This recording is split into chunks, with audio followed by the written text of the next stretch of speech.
नमस्कार, मी निरंजन. मुंबईमध्ये मराठी शाळा या जाणीवपूर्वक काहीतरी कारस्थान करून पाडल्या जात आहेत, बंद पाडल्या जात आहेत. त्यानंतर त्या पाडून टाकल्या जात आहेत आणि पाडल्यानंतर त्या ठिकाणी मोठमोठाले मॉल्स उभे राहत आहेत. त्या ठिकाणी शिकत असलेल्या विद्यार्थ्यांच्या आणि सर्वसामान्य गरीब कुटुंबातल्या विद्यार्थ्यांचे विशेष करून याच्यामध्ये हाल होत आहेत. त्यांना शिक्षणापासून दूर केलं जात आहे आणि या सगळ्या संदर्भामध्ये मुंबईमध्ये 18 तारखेला या सगळ्या मराठी अभ्यास केंद्राचे जे प्रमुख मंडळी आहेत, म्हणजे डॉक्टर दीपक पवार असतील, त्याच्यानंतर चिन्मयी सुमित या अभिनेत्री आहेत, यांच्याबरोबर अनेक जणांनी एकत्र येऊन मुंबईमध्ये छोटासा मोर्चा काढायचं ठरवलं. आणि त्या मोर्चामध्ये आत्ताच्या घडीला या क्षणी मुंबईमध्ये 10 शाळांच्या बाबतीत असं कारस्थान चालू आहे आणि त्याबद्दलचा संपूर्ण अभ्यास करून त्याची सविस्तर माहिती मुंबई महानगरपालिकेचे आयुक्त आहेत भूषण गगराणी.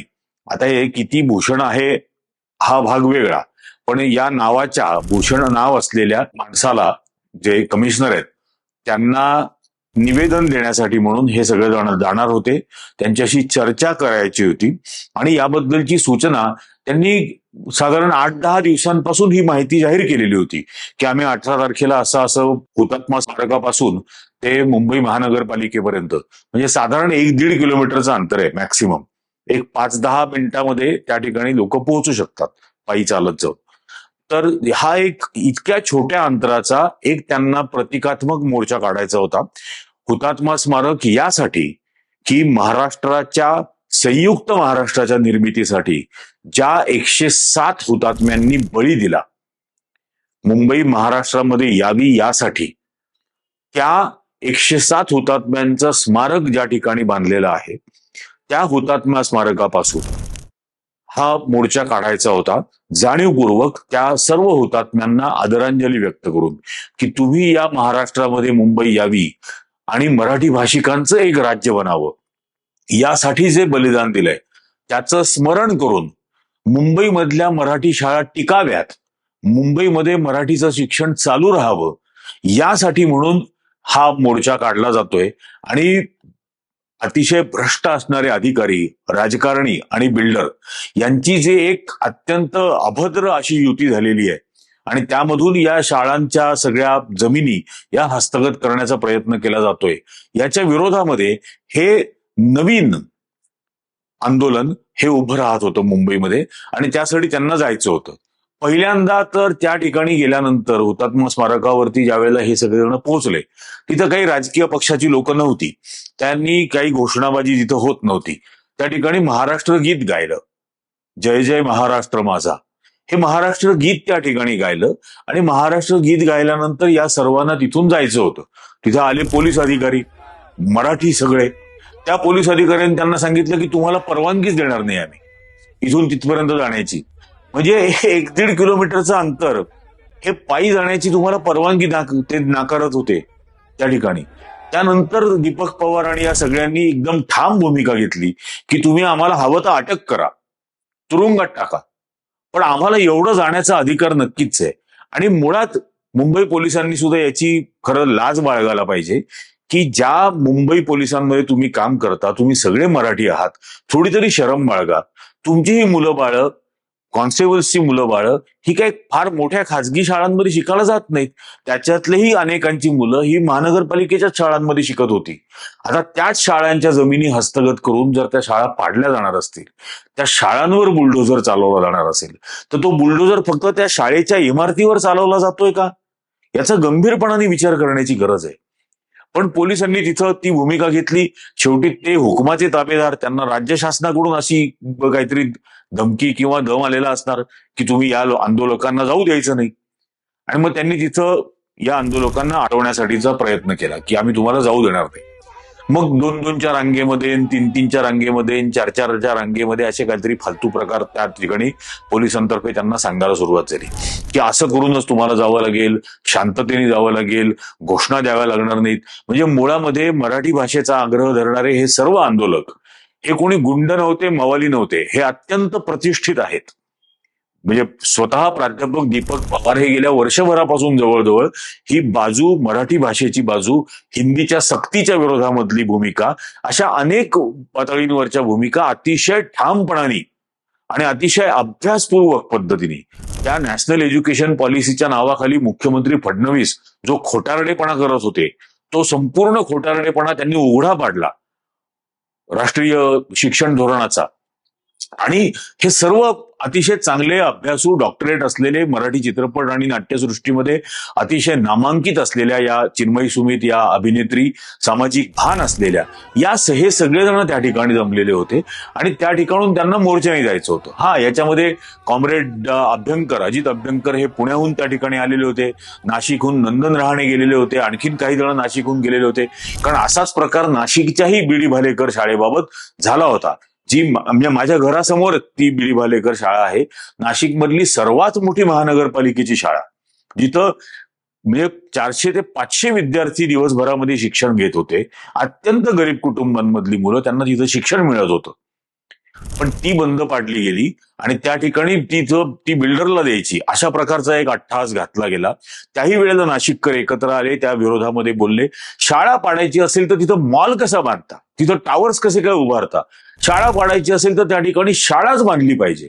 मग मुंबई महापालिकेमध्ये जो खेळ चाललेला आहे, C1, C2 म्हणजे अत्यंत धोकादायक इमारत, आणि मग अचानक C1चा एक रिपोर्ट असतो, C2चा एक रिपोर्ट असतो, मग आणखीन एक C1चा रिपोर्ट येतो आणि मग ती पाडण्याचा निर्णय त्या ठिकाणी घेतला जातो.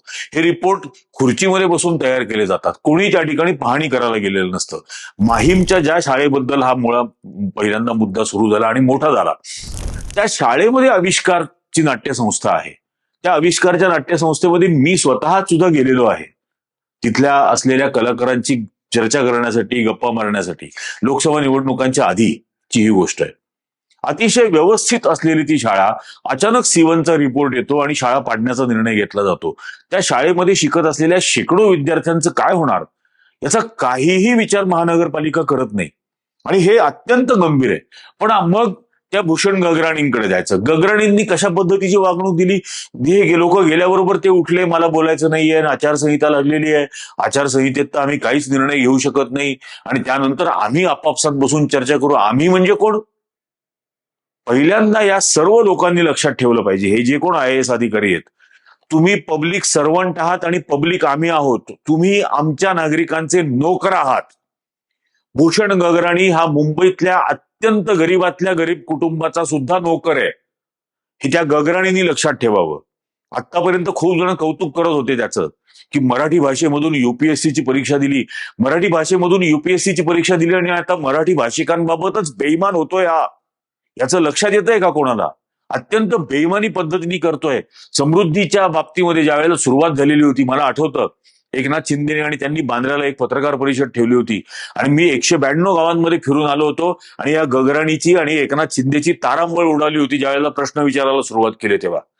इतकं फ्रॉड्युलंट संपूर्ण तो प्रकल्प होता समृद्धीचा. त्याच्यामध्ये हा माणूस सामील होता या समृद्धीच्या प्रकारामध्ये.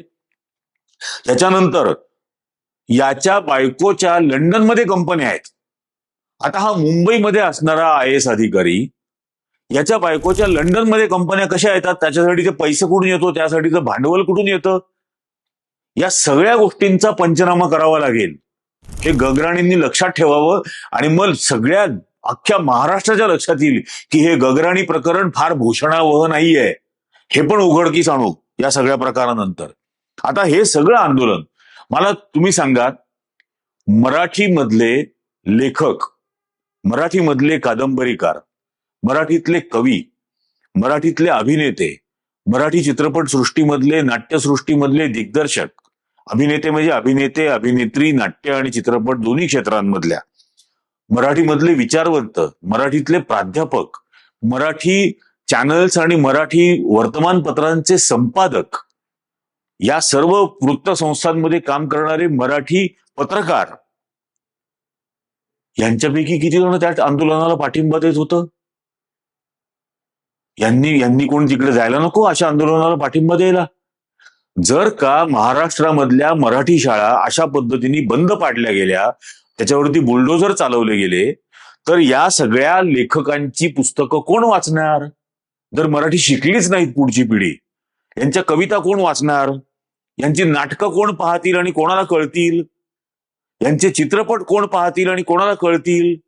यांच्या टेलिव्हिजनच्या सिरियल्स, वेब सिरीज या कोण पाहतील आणि कोणाला कळेल? यांच्या पत्रकार, संपादक यांचे वर्तमानपत्र चॅनल्स कोण बघतील जर का मराठी शिकवलीच नाही गेली तर? म्हणजे महाराष्ट्रामधल्या मराठीचा हा एक संपूर्ण सामाजिक आणि सांस्कृतिक अंग हेच कापून टाकायचं, याच्यावरच बुलडोजर चालवायचा, इतकं घाणेरडं हे षडयंत्र असताना सुद्धा या सगळ्या लोकांना जागा येत नाहीत. राज्यकर्त्यांचे पाय चेपत बसायचे, त्यांची हुजरेगिरी करायची, हा महाराष्ट्राचा धर्म आहे का? मला तुम्ही सांगा, महाराष्ट्रातली येणारी पिढी जर मराठी भाषाच शिकली नाही तर छत्रपती शिवाजी महाराजांचा इतिहास काय त्यांना हिंदीतून शिकवला जाणार आहे का? का इंग्लिशमधून शिकवला जाणार आहे? छत्रपती संभाजी महाराजांचा पराक्रम, छत्रपती शिवाजी महाराजांचा पराक्रम, महात्मा फुले आणि सावित्रीबाई फुले यांनी केलेला संघर्ष, त्यांनी शिक्षणाची पेटवलेली ज्योत लोकांच्या मनात आणि बहुजनांच्या मनामध्ये, हा संपूर्ण अत्यंत गौरवास्पद इतिहास हे कुठे शिकतील? या संपूर्ण गौरवास्पद परंपरेपासून, सामाजिक न्यायाच्या परंपरेपासून, शौर्याच्या, पराक्रमाच्या परंपरेपासून, समानतेच्या परंपरेपासून महाराष्ट्रातल्या येणाऱ्या पिढीला तोडून टाकण्याचा हा डाव आहे. इतकं साधं कळत नाही या सगळ्या लेखक, कवी, साहित्यिक, आणखी नाटककार, चित्रपट निर्माते, चित्रपट दिग्दर्शक, अभिनेते, अभिनेत्री यांना समजत नाही की हे इतकं भयंकर षडयंत्र केलं जात आहे. आणि असं राहिलंय का मराठीचं पाणी असं राहिलंय का महाराष्ट्राचं? या देशामध्ये ज्या वेळेला आणीबाणी आणली गेलेली होती, 75 ते 77 19 महिने आणीबाणी होती. त्या 19 महिन्याच्या आणीबाणीच्या काळामध्ये या महाराष्ट्रातले साहित्यिक, मध्ये पु ल देशपांडे असतील, दुर्गा भागवत असतील, अमोल पालेकरांसारखे अभिनेते असतील, हे सर्व विरोध करत होते. अत्यंत प्रखरपणाने या आणीबाणीच्या अटींवरती, जाचक गोष्टींबद्दल ते विरोध व्यक्त करत होते. अभिव्यक्ती स्वातंत्र्यावरती आलेल्या बंधनावरती विरोध करत होते. आज हे सगळे नामांकित अभिनेते गेले कुठे? तो नाना पाटेकर इतका उर्मटासारखा बाहेर वागत असतो, त्याचा उर्मटपणा म्हणजे धैर्य नाही. व्यवस्थेच्या चुकांच्या विरोधामध्ये उभं राहणं याला धैर्य म्हणतात. जे दीपक पवार दाखवतायत, जे चिन्मयी सुमित दाखवते, ते अजूनपर्यंत नाना पाटेकर, सचिन तेंडुलकर यांनी सगळे लाभ घेतले महाराष्ट्राचे. यांना वाटत नाही उभं राहावं असं याच्याबद्दल, याच्या विरोधामध्ये? हे अत्यंत महत्वाची गोष्ट आहे, एक लक्षात घ्या. मी स्वतः आणि खूप जण असं ते बोलत, मोर्चामध्ये आलेल्यांपैकी किती जणांची मुलं मराठी माध्यमांमध्ये शिकतात? मी स्वतः मराठी माध्यमामध्ये शिकलो, कुठेही अडलं नाही माझं आयुष्यात. मराठी माध्यमात शिकलो 10वी पर्यंत, 11वी 12वी पासून इंग्लिशमध्ये शिकलो. अमेरिकेच्या पार्लमेंट, अमेरिकेच्या संसदेमध्ये, US काँग्रेसमध्ये सुद्धा 8-8 वेळेला भाषणं दिली. इंग्रजी माध्यमामध्ये काम केलं, कुठेही अडलं नाही मराठीत शिक्षण घेऊन. आणि जगाची भाषा, म्हणजे जगाची ज्ञानाची भाषा इंग्रजी आहे असं जर म्हणत असाल तर मग जगातलं ज्ञान मराठीमध्ये आणा ना. कोणी अडवलंय? हे जे काही अणुविज्ञान आहे, न्यूक्लिअर सायन्स आहे, आणा मराठीमध्ये, शिकवा मराठीमध्ये मुलांना. कोणाची अडचण आहे? जे काही सायन्स अँड टेक्नॉलॉजीच्या नावाखाली, आर्टिफिशियल इंटेलिजन्सच्या नावाखाली शिकवलं जात आहे ते मराठीत आणा, करा त्याचं भाषांतर आणि शिकवा मुलांना मराठीमध्ये. काय हरकत आहे? चीनमध्ये झालंच ना. सगळ्या जगाचं विज्ञान, सगळ्या जगाचं ज्ञान हे चायनीज मॅन्ड्रिन भाषेमध्ये त्यांनी ट्रान्सलेट केलं आणि त्यांच्या भाषेत चीनमधल्या मुलांना शिकवतात आणि त्यातून त्यांनी प्रगती केली. हे का नाही होऊ शकत महाराष्ट्रात? हे सगळं एका बाजूला राहतं आणि तुम्ही कुठलंही ज्ञान नसलेली हिंदी भाषा आमच्यावरती लादाचा प्रयत्न करता. कशासाठी? मराठी भाषा आणखीन समृद्ध करा. हा भूषण गगराणी स्वतःला विजया राजाध्यक्षांचा काय शिष्य म्हणवतो. या विजया राजाध्यक्षांनी मराठी विश्वकोशाची निर्मितीचं प्रमुख म्हणून काम केलं ना. मराठी भाषेची विश्वकोश हा त्यांच्या समितीमध्ये त्या असताना तो बनवला गेला ना. मग या गगराणी इतका कृतज्ञ झाला? असाच जर गगराणी कृतज्ञ असेल तर तू आमच्यासाठी अजिबात भूषणावह नाहीस, हे त्यांनी लक्षात ठेवावं. आणि या निमित्ताने दीपक पवारांनी हा जो संपूर्ण विषय उचललेला आहे, याला संपूर्ण महाराष्ट्रामधून समर्थन, पाठिंबा आणि सहभाग प्रत्येकाचा हा मिळणं आवश्यक आहे. हे यासाठी सर्वांनी सक्रिय नागरिक बनणं गरजेचं आहे. आतापर्यंत सरकार गेल्या 11 वर्ष आपल्याला प्रजा बनवण्याचा प्रयत्न करते आहे आणि स्वतःला राजा समजते आहे. हे सरकार म्हणजे राजा नाही, आपण म्हणजे प्रजा नाही. हे सरकार म्हणजे आपलं नोकर आहे आणि आपण या देशाचे मालक आहोत. हे लक्षात ठेवा. आपण नागरिक आहोत, आपले अधिकार आहेत, आपले हक्क आहेत, आपली कर्तव्य आहेत आणि हे सर्व बजावायला पाहिजेत. यासाठी आपण आता सक्रिय नागरिक होणं गरजेचं आहे. आणि सक्रिय नागरिक जर बनलो तर मग यांचे जे सगळे छुपे अजेंडे आहेत, हिंदी, हिंदू, हिंदुस्तान वगैरे फालतूपणा, या सगळ्याला उत्तर आपल्याला देता येऊ शकेल. पण या सर्व वर्गांमधल्या, कल्चर टू ऍग्रिकल्चर, या सर्व वर्गांमधल्या माणसांनी सांस्कृतिक क्षेत्रापासून कृषी क्षेत्रापर्यंतच्या सर्व क्षेत्रांमधल्या नागरिकांनी सक्रिय नागरिक बनणं गरजेचं आहे. आणि त्यासाठीची वात, त्यासाठीची ज्योत दीपक पवार आणि चिन्मयी सुमित सारख्या लोकांनी पेटवलेली आहे. तुमच्याही मनामनामध्ये ही ज्योत पेटू द्या. राजकीय पक्षांच्या जाहीरनाम्यामध्ये हे विषय आले पाहिजेत. मराठी भाषेचा विषय आला पाहिजे, मराठी शाळांचा आला पाहिजे, तिथल्या शिक्षणाच्या दर्जाचा आला पाहिजे, पर्यावरणाचा विषय आला पाहिजे. या राजकीय पक्षांचा जाहीरनामा हा यापुढे जनतेचा जाहीरनामा बनला पाहिजे. जनतेचा जाहीरनामाच राजकीय पक्षांनी आता स्वतःचा जाहीरनामा म्हणून घ्यायला भाग पाडलं पाहिजे. इतकं सक्रिय नागरिकत्व आपल्याला निभवावं लागेल. हे या संपूर्ण गोष्टीबद्दल तुम्हाला काय वाटतं? आणि मी जे वारंवार सांगत असतो की फक्त छत्रपती शिवाजी महाराज, शाहू महाराज, संभाजी महाराज आणि महात्मा फुले, बाबासाहेब आंबेडकर ही नावं घेणं आता पुरेसं नाहीये. आता या सर्वांचा पराक्रम दाखवून देण्याची वेळ आलेली आहे. हा दाखवायला तुम्ही तयार आहात का? तुम्हाला काय वाटतं या सगळ्या विषयाबद्दल? खाली कमेंट करून नक्की सांगा. आणि येणाऱ्या काळामध्ये जेव्हा जेव्हा या विषयावरती आंदोलन असेल तेव्हा तेव्हा तुमचा सक्रिय सहभाग, प्रत्यक्ष सहभाग, सामाजिक माध्यमांवरचा सहभाग हा वाढवा आणि दाखवा. तुम्हाला काय वाटतंय खाली कमेंट करून नक्की सांगा. हा व्हिडिओ जास्तीत जास्त लोकांपर्यंत पोहोचवा. जास्तीत जास्त जणांना हा व्हिडिओ लाईक करायला सांगा आणि चॅनल सबस्क्राईब करण्याचा सुद्धा आग्रह तुमच्या परिचितांपैकी प्रत्येकाकडे करा. आत्ताच्या भागात इतकंच. धन्यवाद.